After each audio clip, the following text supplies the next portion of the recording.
ఒక మనిషి చనిపోతే హిందువులంతా కూడా అతన్ని చనిపోయినంతనే అతనితో ఉన్న శత్రుత్వం కూడా పోతుంది అని ఖచ్చితంగా గట్టిగా నమ్మేవాళ్ళు.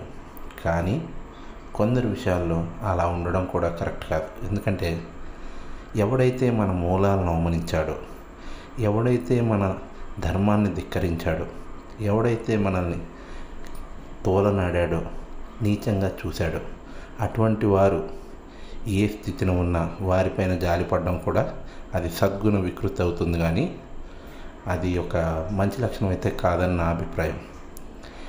ఎందుకు ఇంతగా చెప్తున్నాను, మీ అందరికీ తెలిసిన విషయమే.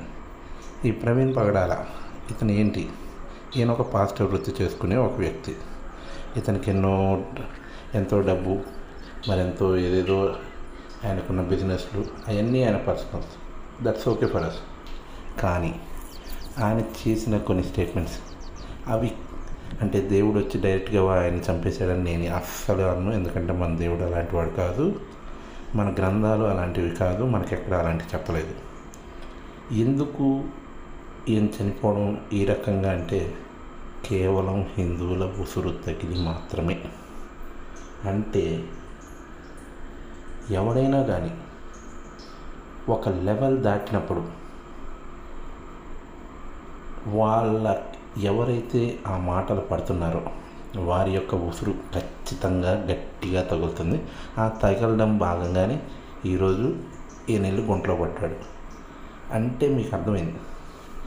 ఇప్పుడు కొంతమంది కుక్కలు చాలా మురిగాయి, అసలు ఇది చేసింది హిందువులే, అసలు వాడికి వార్నింగ్ ఒకటి ఇచ్చాడు, వాడిననే దమ్ము లేదు ఈ కొడుకులకి, మళ్ళీ పోయి వాళ్ళ సంటే నాకారు.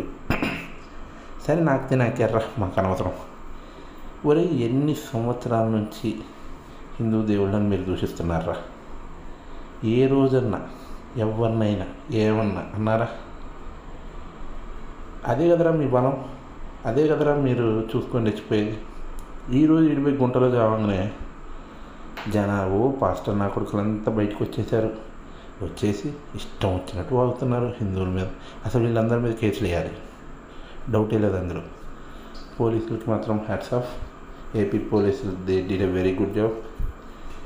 ఇక అయితే అసలు విషయానికి వస్తే, నేను ఇంతకుముందు వీడియోలో కూడా చెప్పాను, ఈ ఎదవరు చేసిన ఓవర్ యాక్షన్కి వాళ్ళ కుటుంబానికి తీరని హాని ఒకటి జరిగింది.